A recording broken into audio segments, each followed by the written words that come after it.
with you today, and today's project is scrunchies.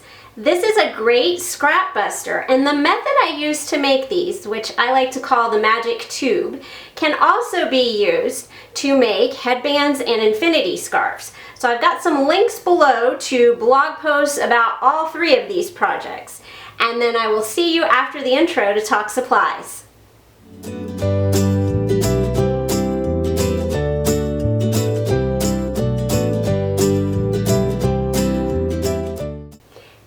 Supplies you'll need to make a scrunchie.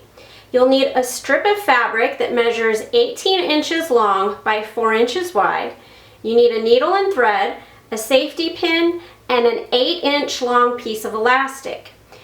This is an optional tool, the tube turner, which will make it easier, but you don't have to use this.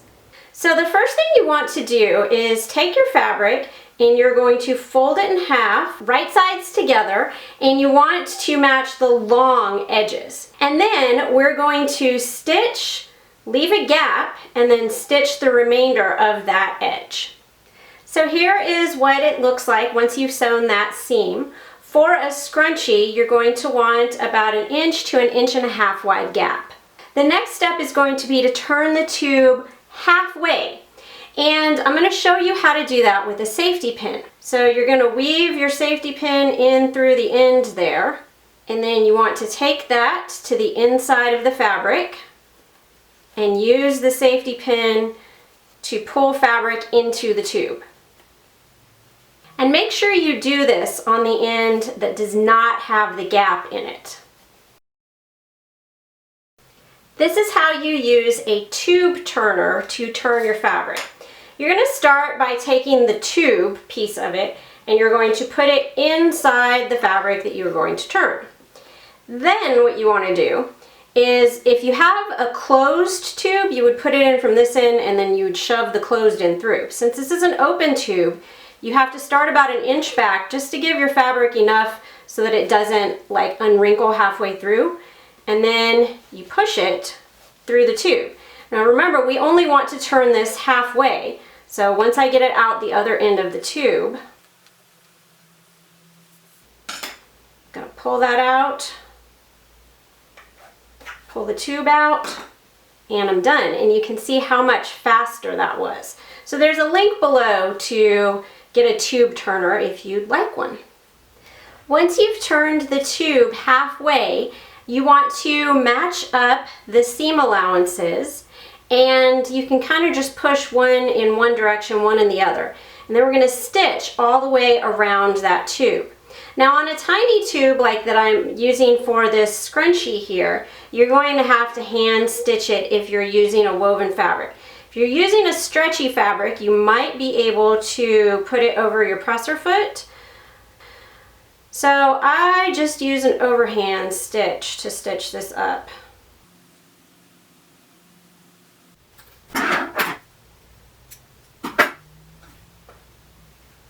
And there's what it looks like. To machine sew your tube, you are going to want to put the presser foot inside of the tube and then sew around. If you are using a stretchy fabric, make sure you're also using a stretchy stitch.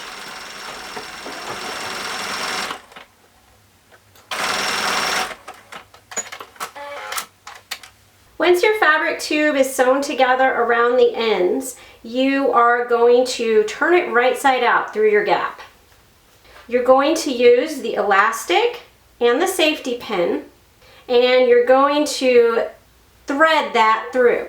Now before I start that, I also like to mark the two ends of my elastic so that I can tell which side is which and make sure that I'm not twisting my elastic inside. So just use the safety pin to feed it through and make sure you don't lose the end of the elastic inside. Once you get back to the gap, make sure you've got your marks facing up, and then we are going to zigzag stitch those together.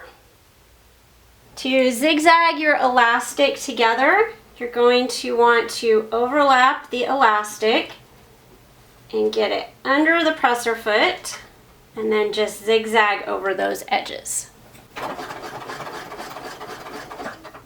I like to reverse the stitch too.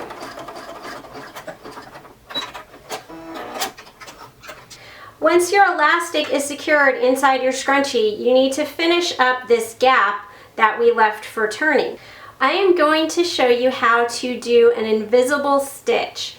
This is also referred to as a ladder stitch, or you might see it called a slip stitch. And basically all those names are different ways to refer to the same stitch that helps you finish a seam invisibly. So, we're going to imagine that this is the seam here that I need to finish. Let's pretend that I had sewed and then I've got a gap left in the seam. And what you're going to want to do is take your thread and you want to knot the ends and then come up with your needle from one fold so that you can hide the knot inside there. Then what you're going to do is you are going to go straight across from that thread, and you're going to take about a 1/4 inch stitch with your needle parallel to the fold of the fabric. And you'll see how that makes a stitch straight across. Then come straight across from where you just came up and do the same thing. When you get several stitches going, you can see why this is called a ladder stitch. You just want to do that, continue across the whole part of the fabric that has a gap in it to finish off that gap.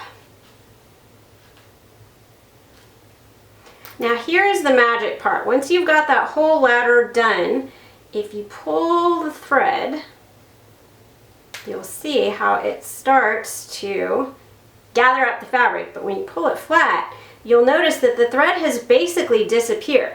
If I had used a thread that matched my fabric, as you should, this would fully disappear inside that seam.